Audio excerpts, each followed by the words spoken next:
ఆరోగ్యానికి సంబంధించినటువంటి విషయాలని పక్కన పెట్టి బీచ్లో ఈ షాక్స్ పెట్టడం వల్ల ఎవరికి ఉపయోగం అని చెప్పేసి ఈ రాష్ట్ర ప్రభుత్వాన్ని ప్రశ్నిస్తున్నాం.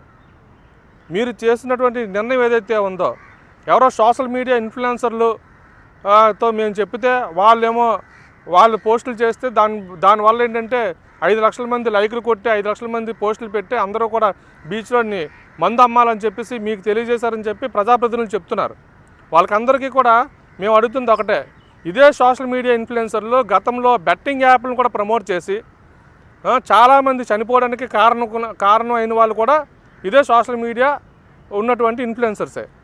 మరి వాళ్ళు చెప్పిన దాన్ని మీరు ఏ విధంగా శాంటిటీగా తీసుకొని మీరు ఈ బీచ్లో షాక్స్ పెట్టాలని చెప్పి జీవో నెంబర్ 363 అనే దాన్ని రిలీజ్ చేశారు. అంటే ఒక మంచి చేయాలనుకునేటప్పుడు ఒక పక్కా ప్రణాళికతో అలవాల్సిన బాధ్యత రాష్ట్ర ప్రభుత్వం పైన లేదా? ప్రజల దగ్గర మీరు ఏమైనా ప్రజాభిప్రాయ సేకరణ చేశారా? గతంలో కూడా 2014 నుంచి 19 వరకు ఉన్నటువంటి తెలుగుదేశం ప్రభుత్వ హయాంలోనే మరి విశాఖపట్నం ఆర్కే బీచ్లో కాళీమాత టెంపుల్ పక్కన మీరు మద్యం దుకాణం ఓపెన్ చేసి నా విషయం నిజమా కాదా?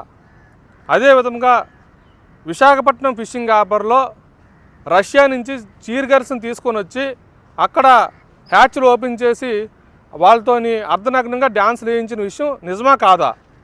ఇవన్నిటినీ అంటే ప్రభుత్వం వచ్చేటప్పుడు ప్రజలకి ఎంతో కొంత మంచి చేసే విధంగా, మంచి మార్గంలో ప్రయాణం చేసే విధంగా ఒక చర్యలు తీసుకోవాలి. కానీ ఇలాగా ఇబ్బందికరంగా ప్రజలందరూ కూడా ఇబ్బంది పడే పరిస్థితులను ఎందుకు తీసుకొని రావాలి? దీనివల్ల ఏమి ఉపయోగం జరుగుతుంది?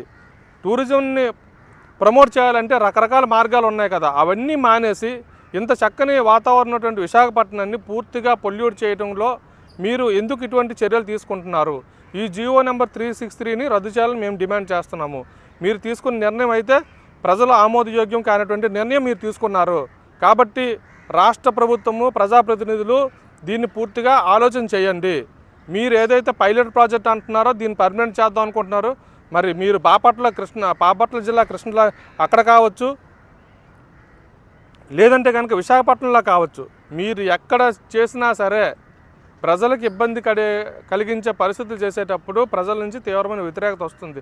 ఇప్పటికే దీనిపైన చాలా వ్యతిరేకత వచ్చి మహిళా సంఘాలతో పాటు అందరూ కూడా వ్యతిరేకించి బహిరంగంగా ధర్నాలు చేయడం కూడా జరిగింది. అంటే ప్రజలకు ఆమోదం కానిటువంటి విషయాలపైన మీరు ముందుకు వెళ్ళొద్దని చెప్పేసి రాష్ట్ర ప్రభుత్వాన్ని విజ్ఞప్తి చేస్తున్నాము. లేదంటే కనుక